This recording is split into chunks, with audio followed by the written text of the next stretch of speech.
There was a time when these companies felt impossible to replace. They weren't niche brands. They weren't new experiments. They were giants. Their stores anchored malls. Their food was part of everyday routines across Canada. And then, they didn't slowly decline, they collapsed. Not because people suddenly stopped buying food, but because of choices made far from the checkout line. Today, we're breaking down 5 major food and retail companies that failed in Canada and the decisions that led to their downfall.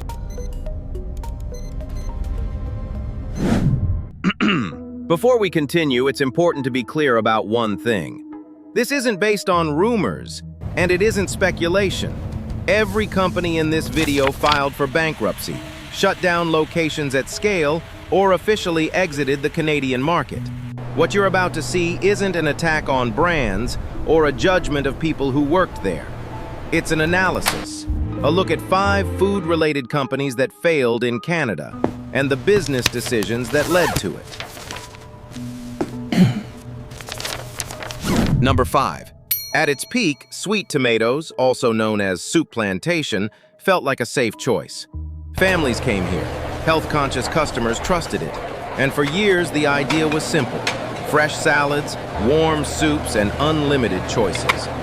By the late 2010s, the chain had hundreds of locations across North America, including Canada. But behind the scenes, the model was becoming fragile. Buffet-style dining depends on volume, high foot traffic, and razor-thin margins. Food waste was constant, operating costs kept rising, and consumer habits were quietly changing.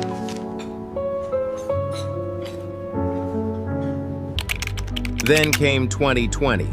Almost overnight, the very thing that defined Sweet Tomatoes, self-serve, shared spaces, became its biggest weakness.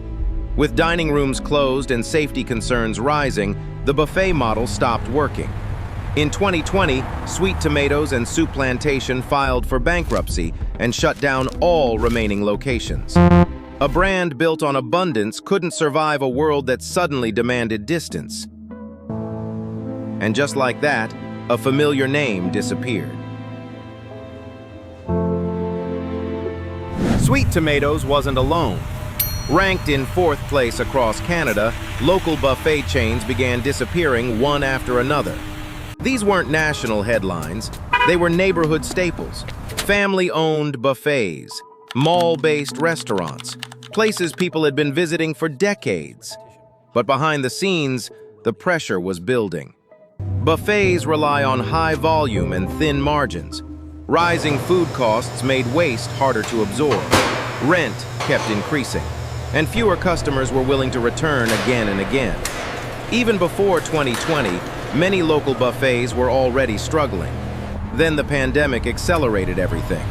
Dining rooms closed, self-serve became a liability, and reopening wasn't financially realistic. For many owners, there was no dramatic announcement, no bankruptcy press release, just quiet closures. Signs came down, spaces were left empty, and businesses that once fed entire communities simply vanished. What looked like isolated shutdowns were actually part of a larger collapse. An entire dining model was fading out, almost unnoticed. Number 3. When Target entered Canada, expectations were massive. In 2013, the American retail giant launched with over 100 stores in just 2 years. For Canadian consumers, Target wasn't just another retailer. It was a promise. Lower prices, better selection, and a full grocery section meant to compete with established food retailers. But almost immediately, problems appeared. Food shelves were often half empty, popular items were missing, and supply chain errors made restocking unpredictable. Behind the scenes, Target Canada's systems were struggling to track inventory accurately, especially in food, where timing and freshness matter most. By 2014, customer frustration was growing. Trust began to erode.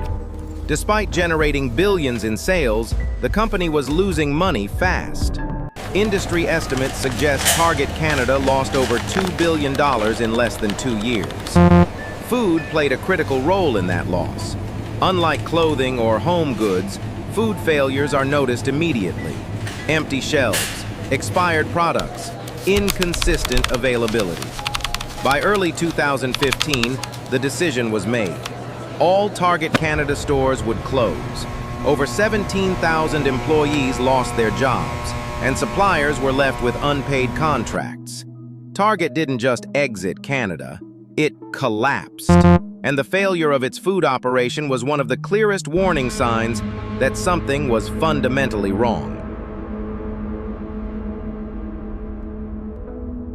At this point, you might think you already know which companies are left. You might even be guessing what number 2 was. But what's coming next, especially number 1, surprised a lot of people. Because it wasn't a struggling brand, and it didn't fail slowly. Stay with us. The final collapse tells a very different story. Top number 2. For generations, Sears Canada wasn't just a department store, it was a destination. Families shopped here, they ate here. Food courts inside Sears became part of the mall experience for decades. Sears Canada's roots go back over a century, with modern mall expansion peaking through the 1980s and 1990s. At its height, the company generated billions of dollars in annual revenue and operated hundreds of locations nationwide. But as shopping habits changed, Sears Canada struggled to adapt. Online retail grew. Younger consumers stopped coming, and mall traffic slowly declined. The food courts told the story early. Menus stayed the same, spaces felt dated, and fewer customers stopped to eat. By the early 2010s, revenue was shrinking while operating costs kept rising. In 2017, after years of losses, Sears Canada filed for bankruptcy. More than 12,000 employees lost their jobs.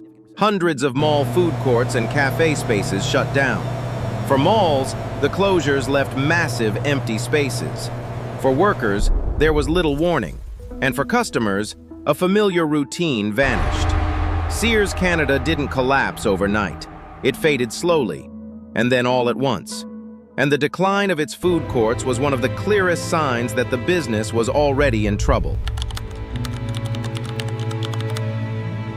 Target Canada ranks number 1 for one simple reason.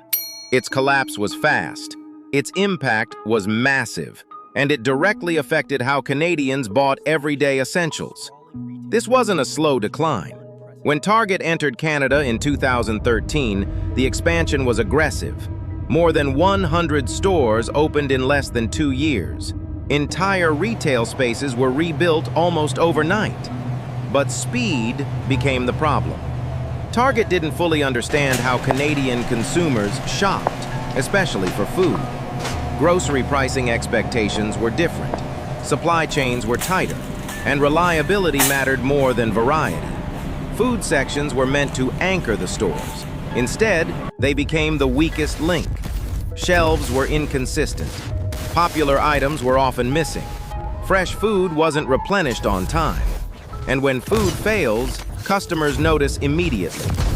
Unlike clothing or home goods, you can't ask shoppers to wait it out. This figure right here, Trust circled in erodes red, quickly. is the Behind the key to scenes, entire inventory operation. systems struggled. Suppliers couldn't keep pace, and losses mounted at a staggering rate. By early 2015, the decision was made. Target didn't just fail, it collapsed almost overnight. More than 17,000 jobs were lost, billions were written off, and one of the largest retail expansions in Canadian history came to an abrupt end.